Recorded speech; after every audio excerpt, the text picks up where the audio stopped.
বাপ দাদের আমার থেকে খাদান চালু ছিল, আজ কেন বন্ধ হলো?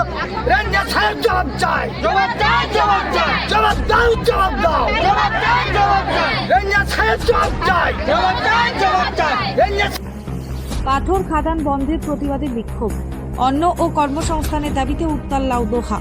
দুর্গাপুর ফরিদপুর ব্লকের লাউদোহার উকরা ফরেস্ট রেঞ্জ অফিস ঘিরে বিক্ষোভে ফেটে পড়লেন শতাধিক স্থানীয় বাসিন্দা। বৃহস্পতিবার সকালে জোর কদমে চলে এই বিক্ষোভ কর্মসূচি। বিক্ষোভকারীদের অভিযোগ, দীর্ঘদিন ধরে এই এলাকায় বিভিন্ন পাথর খাদানে প্রায় 2 থেকে 3 হাজার শ্রমিক জীবিকা নির্বাহ করতেন। সম্প্রতি প্রশাসনের নির্দেশে বেশ কয়েকটি পাথর খাদান বন্ধ করে দেওয়া হয়েছে, ফলে কর্মহীন হয়ে পড়েছেন এলাকার বহু পরিবার। স্থানীয় আদিবাসী সম্প্রদায়ের মানুষজন এদিন হাতে প্ল্যাকার্ড, ব্যানার নিয়ে স্লোগান তোলেন, অন্ন চাই, কর্মসংস্থান চাই। বিক্ষোভকারীদের মধ্যে এক শ্রমিক সদাশিব ভুঁইয়া জানান, আমাদের 3 পুরুষ ধরে পাথর খাদানে কাজ করছি, হঠাৎ কাজ বন্ধ করে দিলে আমরা খাবো কি, সন্তানদের পেট চালাবো কিভাবে? জঙ্গলে বাস আমাদের, তো জল যাওয়ার জন্য আমাদের পাথর যেগুলো আমরা ধুই মুছি চলে গেছি, ওই খাদানে আমরা কাজ করি। তো আমরা 10,000 শ্রমিক আমরা কাজ করে খাই। এখন রেঞ্জার সাহেব যে পরে আমাদের ওই জায়গাটুকু পুরোটাই ঘেরাও করে দিয়েছে।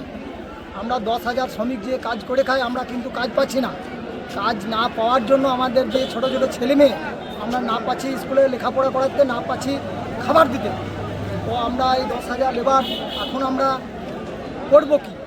তার জন্য আমাদের এটা দাবি। আন্দোলন করছি আমরা, কে 3 কুর্সি থেকে কাজ করছি। তারপরে আমার বাপ দাদা সব চলে গেল, আমিও এবারে বুড়ো হয়ে গেলাম, আমার ছেলে এবারে কোথায় রোজগার করব? আজকে 1 বছর থেকে এরা রেঞ্জারওয়ালা কাজ বন্ধ করে দিয়েছে। কিসের কাজ? এই আমাদের পাথর খাদান, গিট্টি খাদান, গ্রাভেলস খাদান। কতজন শ্রমিক কাজ করে এখানে 10,000। কোন কোন মৌজার মধ্যে করছে? ইয়ে তোমার বাঁশবড়া, হেতিয়াডোবা, কমলপুর, হ্যাঁ বেশিয়া তো মাঝে আছে, বেশিয়া আছে না। আপনারা এখন কিসের দাবি করছেন ওখানে? আমি দাবি করছি কাজের দাবি। খাবো কি? কাজ নাই, কোনো রোজগার নাই, এখানে কোথাও চাকরি নাই, কোথাও কারখানা নাই। কারখানার ভিতরে 10টা লোক কাজ করবে, 500 লোক, 10,000টা লোক কোথায় যাবে? সেটা আমি দাবি করেছি। এখানে রেঞ্জারওয়ালা পারাসেল করছে যে পুলিশ যাগুলো জিনিসগুলো তুলে নিয়ে চলে যাচ্ছে, ট্রাক্টর তুলে নিয়ে যাচ্ছে, মানুষকে ধরে নিয়ে চলে যাচ্ছে। তাহলে আমরা কি করবো? এইবারে এটাই আমাদের মধ্যে দাবি আছে। বলছে কিনা আমি দরখাস্ত দাও, ওতে খবর জানাবো। খবর জানাইলে কবে আসবে? 10 বছর পরে। তাহলে আমরা কি করবো?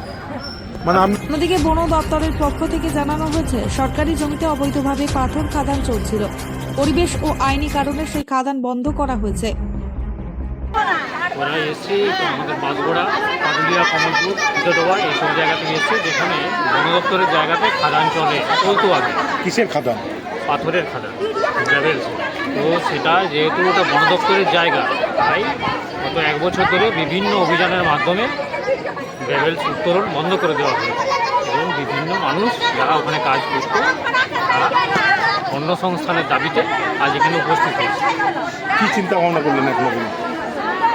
ল এনফোর্সমেন্ট এজেন্সি হিসেবে আইনটা প্রণয়ন করা আমার কাজ, এবং তার জন্য যা যা আউটকাম হবে সেটাই সাধারণ প্রশাসনকে অতি অবশ্যই জানাবো, বা আমরা জানিয়েওছি আগে যে যারা রুজি রোজগার হারিয়ে ফেলছে এখান থেকে, তাদের জন্য আমাদের রাজ্য সরকারের অনেক প্রকল্প আছে, সেই প্রকল্পের মাধ্যমে তাদেরকে যেন ব্যবস্থা করে দেওয়া।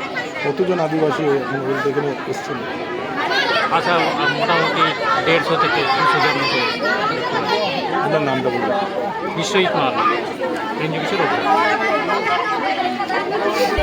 তবে প্রশাসন বিকল্প কর্মসংস্থানের ব্যবস্থা নিয়ে চিন্তা ভাবনা করছে বলেও জানিয়েছেন উকরা ফরেস্ট রেঞ্জ অফিসের এক আধিকারিক। তিনি বলেন, সরকারি প্রকল্পের মাধ্যমে বিকল্প কর্মসংস্থান তৈরির পরিকল্পনা নেওয়া হচ্ছে। এলাকাবাসীকে আমরা আশ্বস্ত করছি যেন তারা আতঙ্কিত না হন। বিক্ষোভ চলাকালীন পুলিশ ও বন দপ্তরের আধিকারিকরা ঘটনাস্থলে উপস্থিত ছিলেন। পরিস্থিতি আপাতত নিয়ন্ত্রণে থাকলেও এলাকায় উত্তেজনা অব্যাহত। লাউদোহা থেকে নিজস্ব প্রতিনিধি রিপোর্ট, অ্যাক্টিভিস্ট বাংলা।